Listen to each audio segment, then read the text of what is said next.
না বড্ড বার বেড়ে গিয়েছে। কিভাবে যে বুঝাই যে আমার কাছে টাকার সামর্থ্যই নেই। ওকে বুঝাতে হবে। ওকে না বুঝিয়ে আমার কোনোই লাভ নেই। আমি তো নিজের মেয়েকেই লালন পালন করবো না। যাই, ওকে যে বুঝিয়ে আসি, না তো আবার পরে গন্ডগোল শুরু হয়ে যাবে। কোথায় যে গিয়ে আসলো দেখি তো।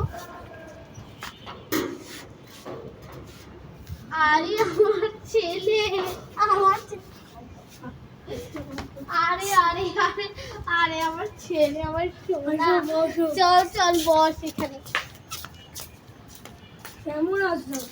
এই তো তোর বোনের না বড্ড বার বেড়ে গিয়েছে। কেন বসো?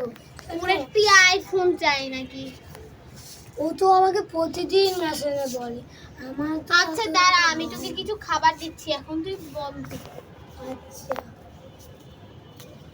বোন আয় বস। না বসো না ভাই। হ্যাঁ আমার কিন্তু আইফোন চাই। আইফোন আনছিস তুই? না, তোমার জন্য আমি কসমেটিক্স আনছি। কি হলো, শুরু করে দিয়েছিস তো? যা যাই পড়তে বস, তোর সামনে এসএসসি পরীক্ষা। যা, ভালো করে মেয়েটাকে ঘুমোতেও দিচ্ছে।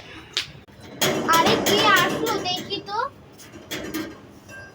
আরে ভাবি, আপনি এসে গিয়েছেন? আসসালামু আলাইকুম ভাবি।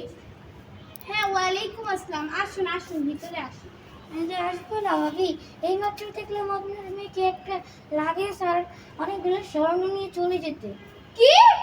সুমি, ক্ষমা ক্ষমা, আমার ছোট্ট ছেলে, আমার আমার ময়না, তোর বোন আমার চোরা গাড়ি নিয়ে আইফোন কিনতে গিয়েছে। যা, ওকে একটু ধর। আমার মা গয়না সরিয়েই দিয়েছি। এবার দেখি আর একজনের মধ্যে ঢোকা যায় কি না। যাই তাড়াতাড়ি পলাই, নাইলে ভাবি দেখি আইবে। হয়ে গিয়েছে, এবার দেখো মা কি করে। এটা হতে পারে না। না, এটা আমি বিশ্বাস করি না। না না না না না, আমার মেয়ে এরকম কাজ করতেই পারে না। আইফোনের জন্য ওর এত লোভ নেই। না না না, আমি বিশ্বাস করি না।